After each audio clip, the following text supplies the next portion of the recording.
안녕하세요. 오늘도 사연살롱을 찾아주셔서 감사합니다. 몇 년 전 딸을 시집 보낸 엄마예요. 불과 몇 년 전까지만 해도 제 인생에 이런 날이 오게 될 줄은 몰랐어요.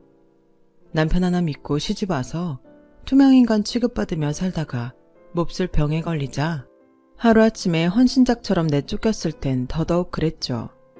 인생의 막다른 골목에 들어섰을 때 제 앞에 선택지는 딱 두 가지였어요.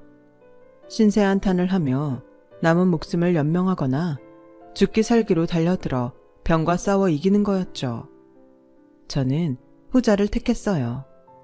그건 삶에 대한 애착이 강해서가 아니라 나를 조롱하고 인간 이하에 취급을 했던 남편과 시댁 식구들한테 복수를 하고 싶었기 때문이었어요. 그렇다고 드라마 속 주인공처럼 드라마틱한 복수를 할 수 있을 거란 기대는 없었어요. 다들 알다시피 우리네 인생이 그렇게 원하는 대로 이루어지지는 않잖아요.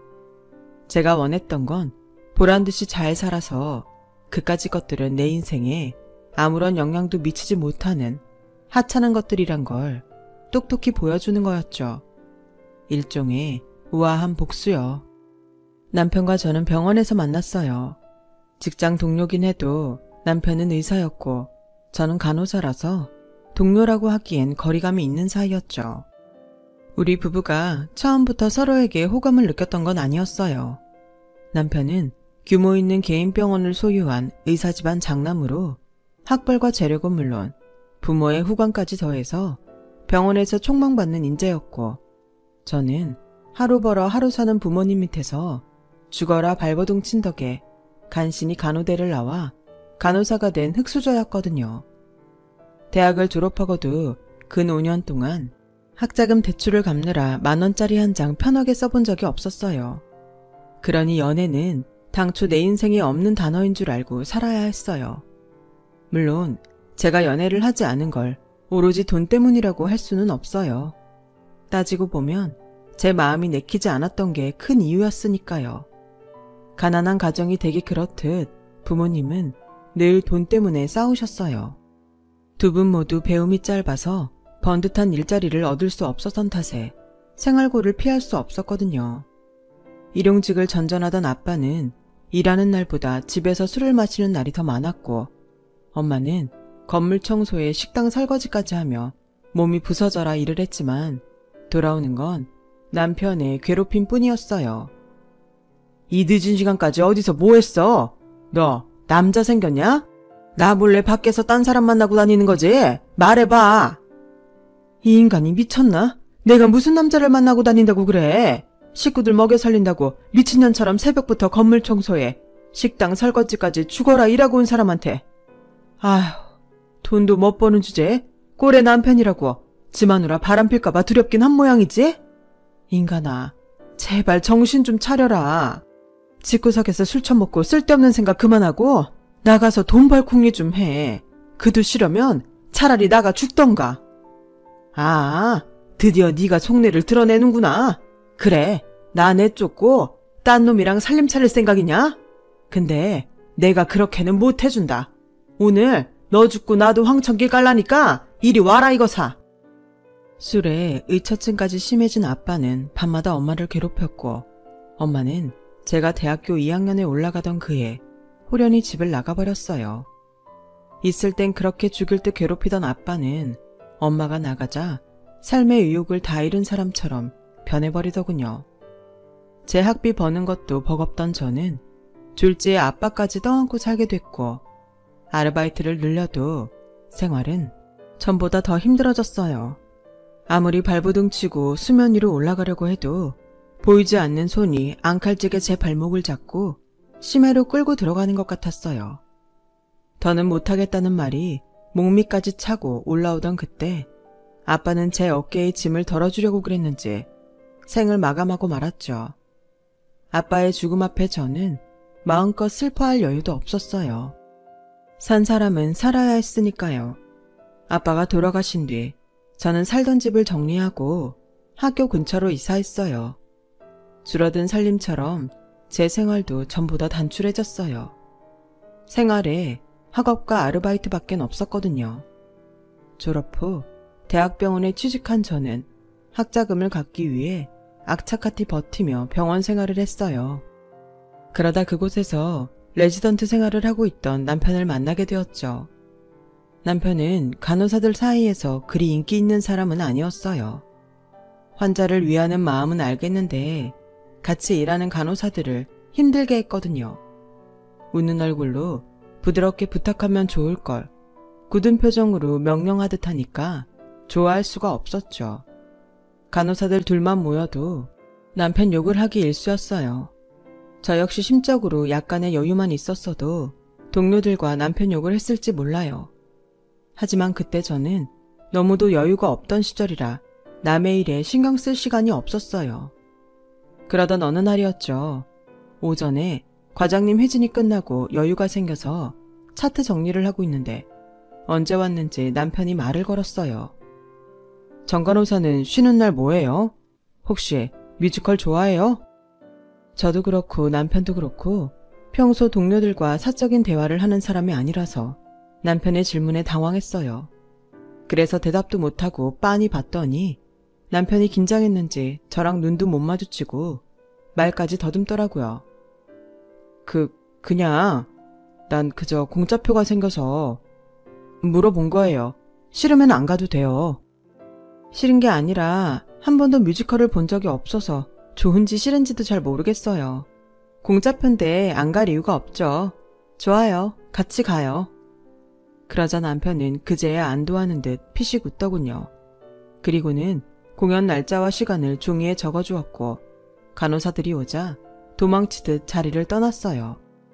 나중에 남편한테 그날 왜 나한테 뮤지컬을 보러 가자고 했냐 물었더니 다른 간호사들과 달리 저만 자기한테 화도 안 내고 뒤에서 흉도 안 봐서 내가 자기를 좋아하는 줄 알았다고 하더라고요.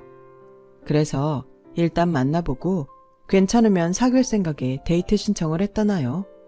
그 말에 좀 어이없기는 했지만 그래도 연애 한번 안 해본 사람이 딴에는 용기를 냈다는 거에 별 말 없이 넘어가 주었어요. 연애 무경험자 둘이 직장을 벗어나 난생 처음 데이트를 하는 건데도 그날은 이상하게 어색하지 않더라고요. 병원에 와서는 전혀 다른 남편 모습도 새롭고 연애 경험이 없어서 그런가, 평생 공부만 했던 사람이라 그런가 능숙하지 않고 풋풋한 청년미가 있어서 좋았어요. 만약 남편이 여자를 상대하는 게 능숙한 사람이었다면 오히려 제가 주눅이 들어 불편했을 거예요. 남편과의 연애는 뜨겁게 타오르진 않았지만 나름의 적절한 온도를 유지하는 연애였어요. 병원에서 오랜 시간 의사와 간호사로 손발을 맞춰와서 그런지 몰라도 호흡도 잘 맞고 서로에 대한 믿음이 있어서 만나는 내내 사소한 일로 싸우거나 이별할 생각한 적은 한 번도 없었으니까요. 집안 차이 외에는 사실 걸릴 게 없는 사이였어요. 하지만 연애만 하고 끝낼 거라면 몰라도 결혼 얘기까지 나오는 사이가 되고 보니 집안 형편 차이가 가볍게 느껴지지만은 않더라고요. 예비 시부모님은 서울대 CC로, 아버님은 의대, 어머님은 영문과를 졸업하셨고 제 남편과 3살 아래 시누이도 명문대 출신이었어요. 무엇보다 어릴 때부터 영어 교육을 위해 집에서 영어를 사용한 덕에 가족 모두가 외국어 능력자이기도 했어요. 거기다 외가의 재력이 엄청나서 남편과 시누이 모두 유치원 때부터 전담 기사가 있었다고 하더라고요. 고등학생 때까지도 월세방을 전전하던 우리 집과는 천지 차이가 나는 집이었죠.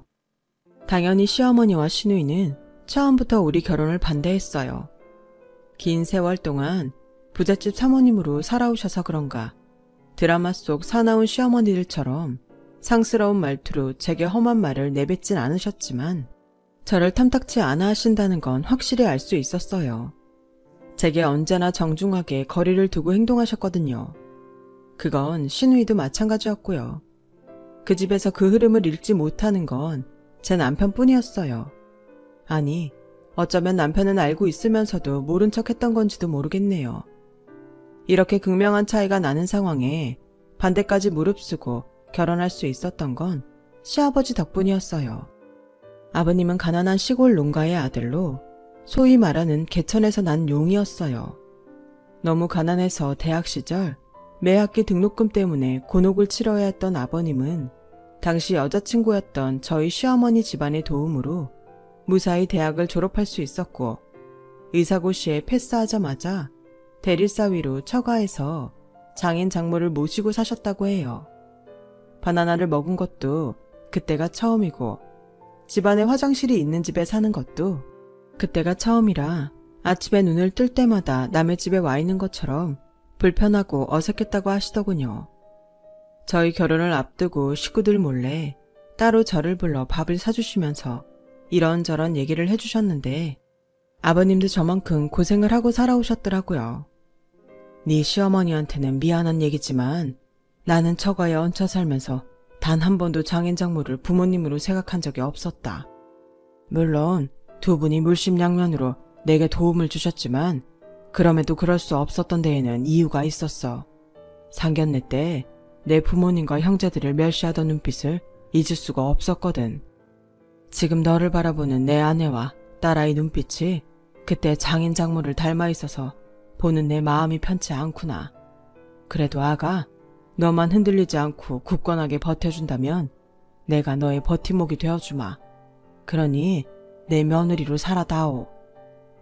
아버님의 따뜻한 말씀에 저는 그제야 마음을 잡을 수 있었어요. 솔직히 결혼 얘기가 나오고 시댁에 처음 인사를 다녀온 이후로 이 결혼을 해도 되는 건지 고민이 많았거든요. 직업도 처지고 돈도 없고 무엇보다 친정이 없었으니까요. 거기다 시어머니와 시누이가 저를 마음에 들어하지 않는 것도 그렇고요. 그런데 집안의 어르신인 아버님이 제 편이 되어주겠다고 하시니까 천군만마를 얻은 것 같았어요. 집안에서 누구도 아버님 뜻을 어길 수 있는 사람은 없었거든요.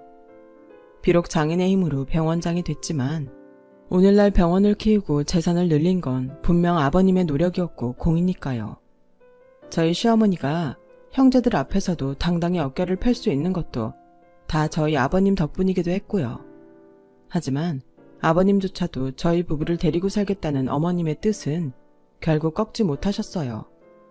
어차피 결혼 후에도 병원 일을 그만둘 생각이 없었던 저는 끝까지 시집살이를 반대할 처지는 아니라서 집 문제만큼은 순순히 어머님 뜻을 따르기로 했어요. 처음 1, 2년은 별다른 문제 없이 조용히 지나갔어요. 식사는 상주 도우미 아주머니가 맡아서 하셨고 청소는 따로 업체 사람을 불러야 했기 때문에 집안일에 한해서 저는 딱히 할 일이 없었거든요. 그저 아침에 시부모님께 문안 인사드리고 집안 경조사가 있을 때 며느리 역할만 하면 됐으니까요. 그러다 제가 임신을 하면서 병원 일을 그만두고 집에 있는 시간이 길어지자 조금씩 제가 몰랐던 문제들이 눈에 보이기 시작하더라고요. 그동안 바빠서 미처 신경을 못 썼는데 집에서 일하는 도우미 아주머니가 저와 시댁 식구들을 차별하고 있더라고요. 병원 일을 하면서 그 힘들다는 태움도 견뎌낸 저였지만 내 집에서 일하는 사람한테까지 업신여김을 당하고 보니 그 충격은 생각보다 컸어요. 사소하게는 차와 커피도 저만 다른 브랜드로 내주더라고요. 이 댁 사모님과 아가씨는 전부터 이 브랜드 제품만 고집해서 드세요. 혹시 작은 사모님도 원하는 브랜드가 있으면 말해주든가요. 그럼 그걸로 사다가 내드릴 테니까.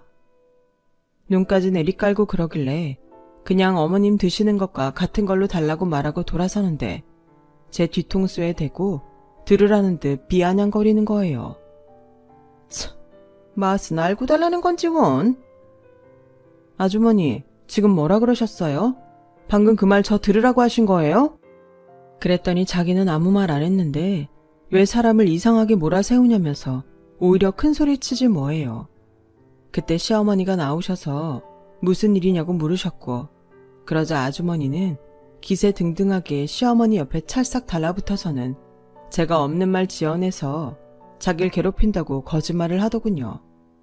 당연히 저는 아니라고 항변했고요. 그랬더니 어머님은 아주머니를 향해 단호하게 말씀하셨어요.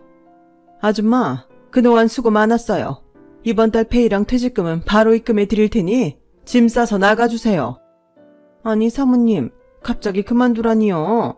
전 그냥 사모님도 이 댁 며느리 마음에 안 들어 하시는 것 같길래 사모님 입장 헤아려서 대신 교육 좀 시킨 건데 그만 몰라주시고 이러시면 서운하죠.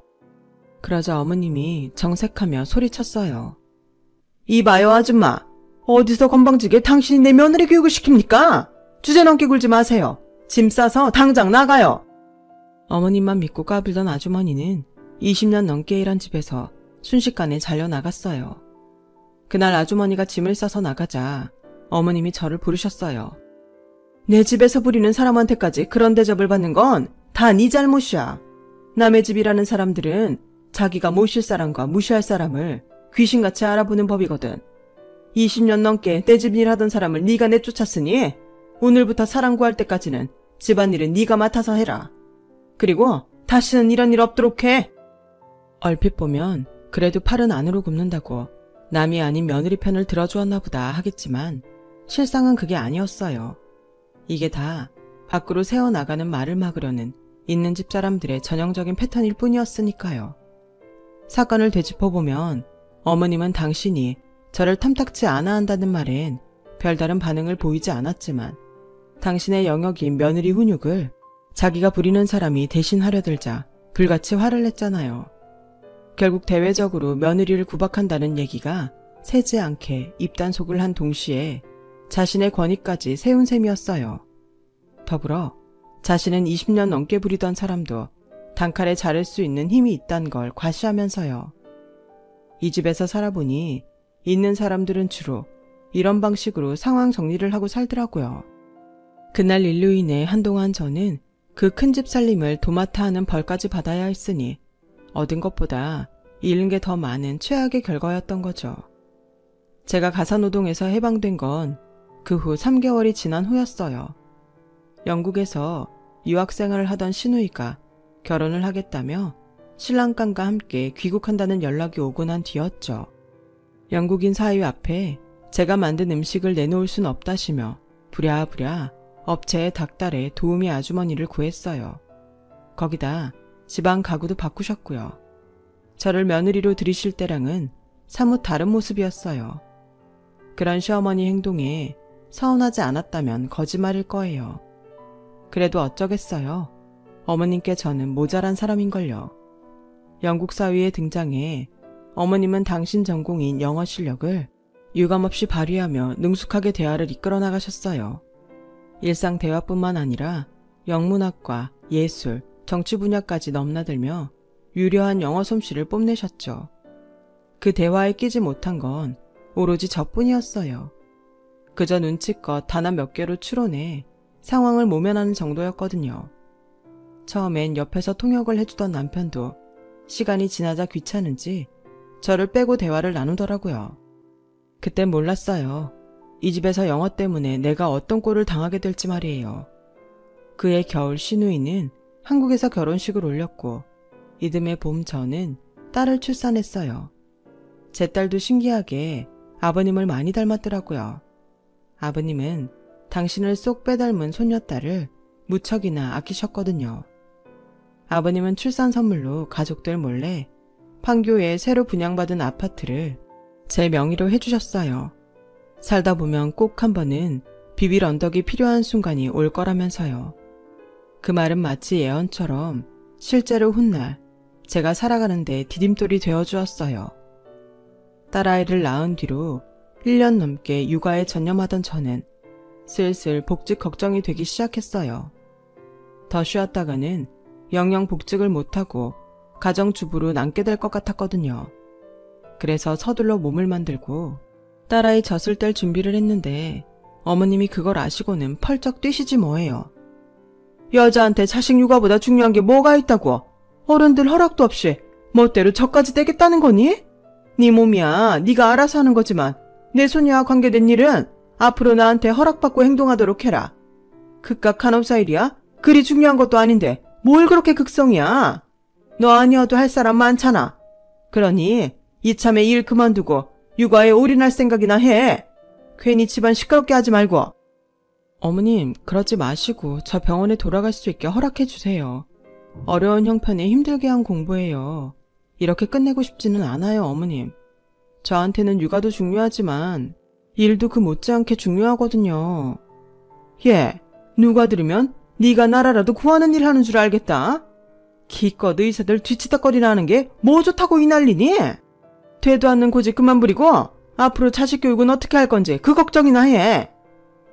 어머님의 말 속에 그동안 제 직업을 어떻게 바라보셨는지가 그대로 들어있더라고요. 의사 뒤치다거리라니요. 간호사도 엄연한 의료인인데 어떻게 그런 식으로 폄하하실 수가 있는지 생각할수록 화가 났어요. 그래서 남편을 구슬러 복직할 기회를 엿보고 있었는데 하필 그때 아버님이 병원에서 뇌졸중으로 쓰러지시고 만 거예요. 첫째가 빨라서 큰 고비는 넘기셨지만 반신불수가 되는 바람에 더는 병원 원장직을 이어나가실 수 없게 됐어요.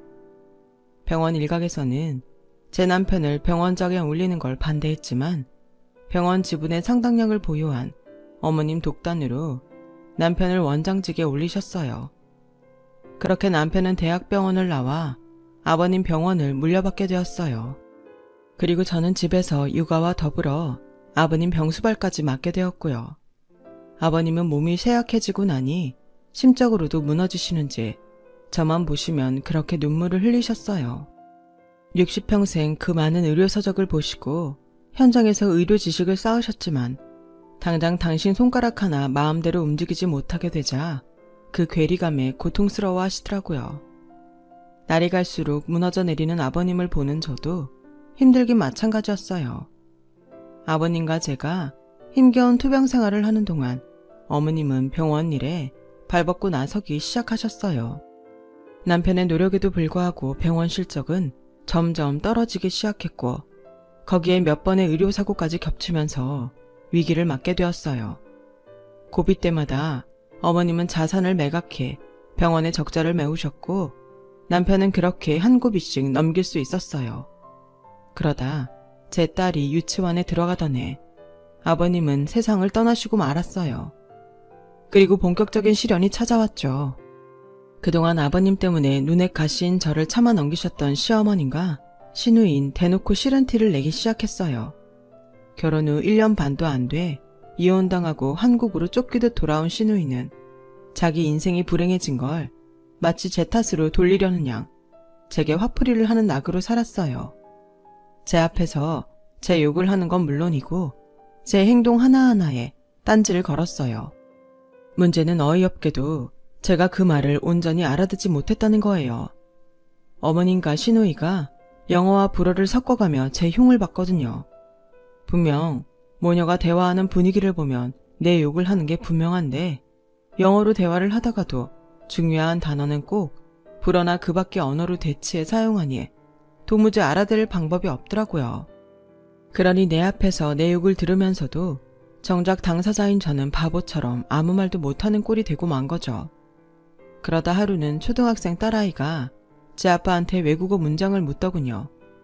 딸은 어릴 때부터 영어 유치원을 다니고 시어머니 등살에 외국어 공부를 누구보다 열심히 해왔어요. 영어 외에 중국어랑 불어도 조금 하는 터라 아빠한테 종종 모르는 표현을 묻곤 했기에 그날도 그런가 보다 생각했어요. 그런데 딸아이 질문에 남편 얼굴색이 변하더라고요. 그리곤 화를 냈어요. 그런 상스러운 소리는 어디서 들었어? 도대체 당신은 집에서 애한테 뭘 보여줬길래 애가 이런 소리를 해? 어떻게 애 입에서 이런 말이 나와? 그랬더니 딸아이가 울먹이며 말했어요. 고모랑 할머니가 엄마한테 한 말이야, 아빠. 이게 그렇게 나쁜 말이야? 근데 왜 할머니랑 고모는 엄마한테 이런 소리를 하는 건데? 그 말에 다리에 힘이 쫙 풀리더군요. 지금까지 제 딸아이는 할머니와 고모가 자기 앞에서 제 엄마한테 욕하는 걸 매일같이 듣고 살았다는 사실에 경악할 수밖에 없었어요. 남편은 그 길로 어머님 방에 들어가 한참을 큰 소리로 싸우고 나왔어요. 그리고도 아직 화가 덜 풀렸는지 여동생한테까지 전화해 욕을 퍼부으며 한 번만 더 애드는 앞에서 그딴 소리 짓거리면 가만 안 둘 거라고 했어요. 한참 뒤 방으로 돌아온 남편은 말없이 저를 쳐다보며 한숨을 쉬었어요. 나랑 결혼한 지 몇 년째인데 아직도 넌 엄마랑 정은이한테 그딴 소리를 듣고 사냐. 못 알아듣는 말로 네 욕을 한 엄마랑 정은이도 문제지만 내 보기엔 너도 문제야. 아무리 외국어가 안 돼도 네 눈앞에서 네 욕하는 걸 느낄 거 아니야. 사람이라면 어떻게 그걸 모르겠어. 그럼 참지 말고 들이박았어야지. 왜 무식한 엄마 때문에 내 딸이 그런 더러운 소리를 알게 하냐고. 네가 그러고도 엄마라고 할 수 있니? 너란 사람은 자존심도 없어. 안 그래도 병원 일 때문에 골치 아파 죽겠는데 너까지 날 힘들게 하면 난 어떻게 살란 말이야. 너 앞으로 살림이고 뭐고 다 때려치우고 학원을 다니든 과외를 받든 어학 공부 좀 해. 알았어? 그리고 은솔이는 영국 기숙학교로 보낼 테니까 그런 줄 알아. 남편은 딸아이를 위한 결정이라며 어린 딸을 영국으로 보냈어요. 제가 영국에 따라간다고 했더니 가소롭다는 듯 그러더군요. 애초에 은솔이를 영국으로 보내게 된 건 너 때문이었어. 네가 병신처럼 딸 앞에서 욕이나 듣고 사는 거 안 보이려고 보낸 거니까. 막말로 네가 영국에 따라간다고 예솔이한테 뭘 해줄 수 있겠어? 제발 현실 좀 직시해라. 결국 제 딸의 영국 생활은 어머님과 시누이가 저 대신 도맡게 되었고 저는 1년에 한두 번 정도 딸아이와 전화 통화를 하는 게 고작이었어요. 그나마도 시간이 지나면서 현지 학교에 적응이 된 딸은 저보다는 친구들과 어울리기에 바빴고 그렇게 딸과 멀어지기 시작했죠. 그러는 사이 저는 남편의 오랜 외도와 저를 둘러싼 시댁 식구들의 노골적인 멸시와 조롱에 불면증과 그 밖의 무기력증 등으로 고통받게 되었어요. 그러다 제가 암에 걸렸다는 사실을 알게 되었죠.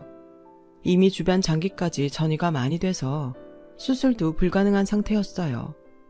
병원에선 대개 이런 상태의 환자한테 항암 치료를 제의하기보다는 가족과 마지막 시간을 보내길 권하곤 해요.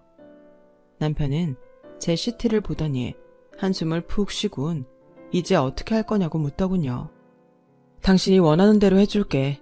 치료 불가능한 건 당신이 잘 알 테고 호스피스 병원 연결해줘. 그러자 어머님이 현재 병원 사정도 안 좋은데 그런데 돈 쓸 거 뭐 있냐며 남는 병실에 입원시키라고 했어요. 집안에 병자를 두면 될 일도 안 되니 하루빨리 집에서 내보내라고요.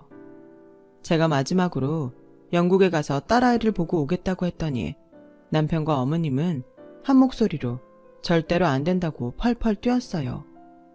애 학업에 방해가 된다나요? 제발 은솔이 보고 오게 해줘. 그럼 두말 않고 이혼해줄게. 당신도 내 눈피해 두 집 살림하는 거 피곤하지 않아? 그러니까 내가 나가준다고. 어머님도 제 꼴 보기 싫으시잖아요. 제 장례식에 오셔서도 아가씨랑 외국어로 제 욕하실 텐데. 전요, 더는 그 꼴 못 보겠어요. 그러니까 제발로 나가드린다고요. 그렇게 저는 이혼 약속을 앞세워 5년 만에 딸아이를 볼 수 있었어요. 못 본 사이 어른이 다 됐더라고요. 딸아이와 영국에서 일주일을 보낸 저는 한국으로 돌아와 집을 나왔어요. 그리곤 아버님이 남겨주신 아파트로 들어갔어요. 남편은 병원 경영 상태가 안 좋아 현금이 없다며 제 계좌로 얼마 안 되는 위자료를 보내주었어요. 17년 결혼 생활은 그렇게 끝이 났어요.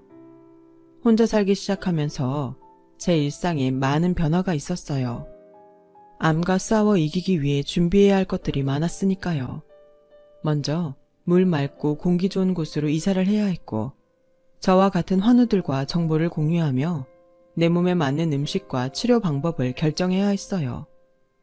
간호사 일을 할 때는 결코 동의하지 않았을 치료 방법들이지만 어차피 시한부 판정을 받은 거 못할 것도 없다는 생각에 용기를 얻게 되었어요. 그리고 딸과 했던 약속을 지키기 위해서는 뭐라도 해봐야 했으니까요. 영국을 떠나기 전 딸아이는 제게 10년 뒤 함께 세계 여행을 하자고 했거든요.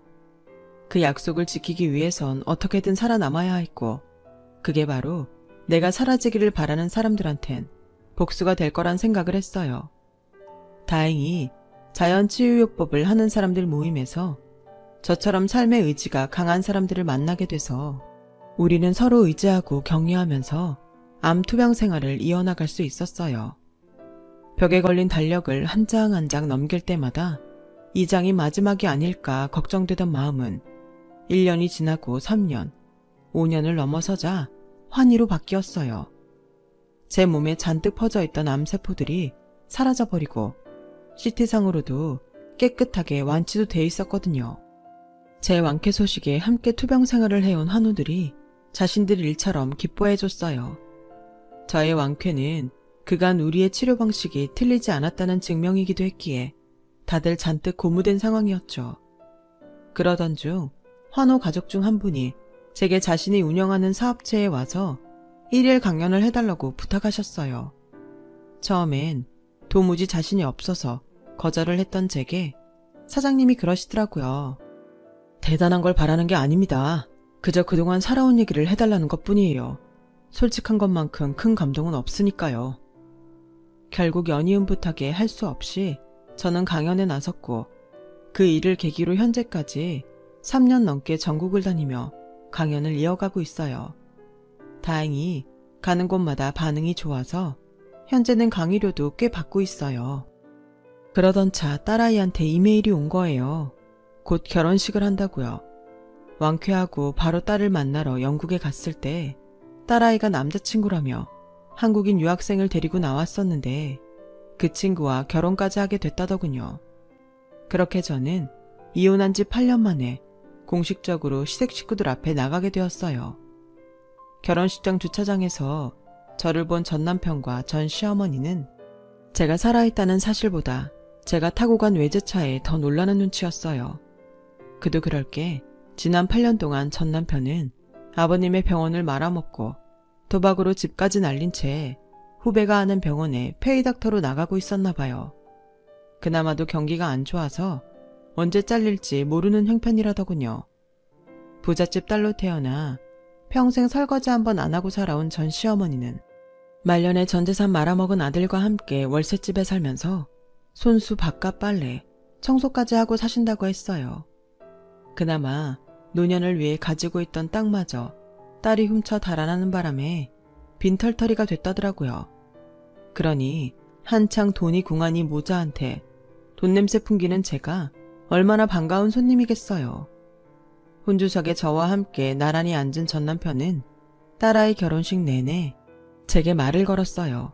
어디 살고 있느냐, 재혼은 했느냐, 뭘 해서 돈을 벌었느냐 등등 온통 저의 재정 능력을 가늠할 만한 질문을 해대기 시작했죠.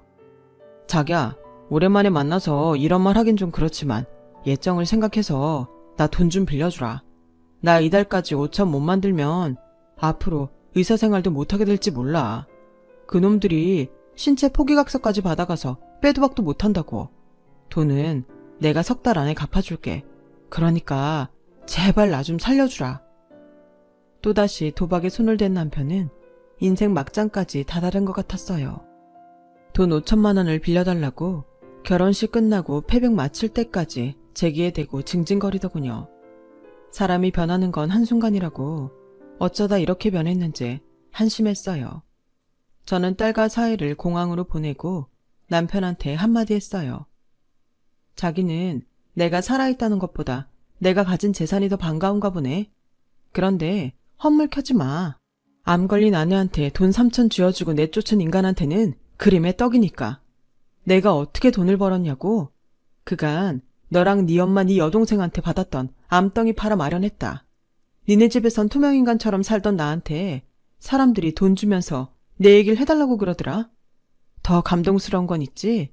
내 얘기를 들은 사람마다 나 대신 화를 내면서 니네 집구석 인간들을 욕하더란 거야. 그런 미친 인간들하고 어떻게 17년을 버티고 살았냐고 말이야.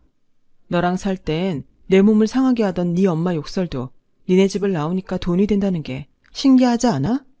지난 17년간 니들 모자는 내 가슴에 수없이 비수를 꼽았지만 난 이렇게 상처 하나 없이 잘 살고 있어. 그 얘긴 말이야. 니들은 내 인생에 쥐똥만큼도 영향을 줄 수 없는 하찮은 것들이란 소리야. 내 말 알겠니? 어머님도 알아들으셨죠? 영어에 프랑스어까지 섞어서 며느리 욕하시는 분인데 한국어 정도는 알아들으실 거 아니에요. 참 어머님, 어지간하면 이제 그 욕 좀 끊고 사세요. 사람이 없어 보이잖아요. 세상 고상한 척은 혼자 다 하시면서 늘 입에 걸레를 물고 사세요? 왜요? 수입산 걸레는 냄새 안 날까봐 주구장창 입에 달고 사시는 거예요. 그래봤자 걸레는 결국 걸레랍니다. 돈은 없어도 품위는 지키셔야죠. 모자한테 알뜰하게 충고까지 마치고 저는 집으로 돌아왔어요. 그리고 8년 만에서야 복수를 끝낸 저는 그날 밤 2다리 쭉 뻗고 편히 잠들 수 있었답니다. 남은 삶 욕심내지 않고 좋은 일 하면서 열심히 살아보려고 합니다. 제 얘기 들어주셔서 감사드려요. 건강이 최고예요. 건강 조심하시고 복도 많이 받으세요. 여러분, 사연 댓글에 응원과 현명한 조언 부탁드려요. 좋아요와 구독은 저에게 큰 힘이 됩니다. 오늘도 좋은 일 가득하세요.